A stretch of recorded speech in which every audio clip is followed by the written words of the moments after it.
బద్రీనాథ్ భారతదేశంలో అత్యంత పవిత్రమైన పుణ్యక్షేత్రం.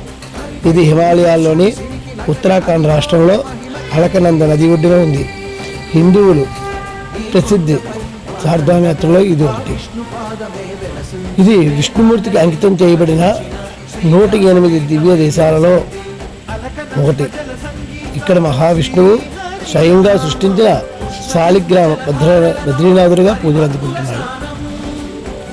ద్వాపర యుగంలో శ్రీకృష్ణుడు నారాయణుడిగా, అర్జునుడు నరుడుగా ఇక్కడ తపస్సు చేశారని పురాణాలు చెబుతున్నాయి. అందుకే నరనారాయణులు నివసించే స్థలమని కూడా అంటారు. ప్రత్యేక పూజా విధానం ఈ ఆలయంలో ప్రధాన అర్చకులైన రావుల్ అంటారు.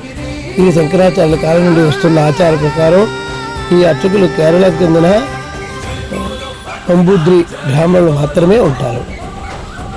ఈ ప్రాంతంలో విపరీతమైన మంచు కురిసే కారణంగా ఆలయం ప్రతి సంవత్సరం సుమారు 6 నెలల పాటు, అనగా ఏప్రిల్ మే నుండి అక్టోబర్ నవంబర్ వరకు మాత్రమే తెరిచి ఉంటుంది. మిగిలిన 6 నెలలు మూసిలో వేసినప్పటికీ లోపల అఖండ జ్యోతి వెలుగుతూనే ఉంటుంది. ఆలయ సమీపంలో ఉండే ఈ సహజమైన వేడి నీటి బుగ్గలో స్నానం చేయడం వల్ల పాపాలు తొలగిపోతాయని భక్తుల నమ్మకం.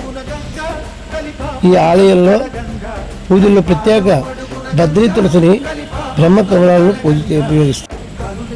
అగ్నిదేవుని నివాసంగా భావిస్తారు. బద్రీనాథుని దర్శించుకోవడానికి ముందు భక్తులు ఈ పవిత్ర జలాల్లో స్నానం చేయడం ఆనవాయితీగా. ఇది శరీరానికే కాకుండా మనసుకు కూడా పవిత్రతను ఇస్తుందని నమ్ముతారు. ఇది మానవ నిమిత్తం కాదు, ఒక సహజ సిద్ధమైన వేడి నీటి బుగ్గ. దీనిలో సల్ఫర్ ఖనిజాలు పుష్కలంగా ఉంటాయి. ఈ వేడి నీటిలో స్నానం చేయడం వల్ల అలసట తీరడమే కాక చర్మ వ్యాధులు, కీళ్ళనొప్పులు వంటివి నయమవుతాయని నమ్ముతారు. హిమాలయాల్లో కఠినమైన ప్రయాణ పర్వత భక్తులకు ఇది అద్భుతమైన ఉపశమనమని ఇస్తుంది.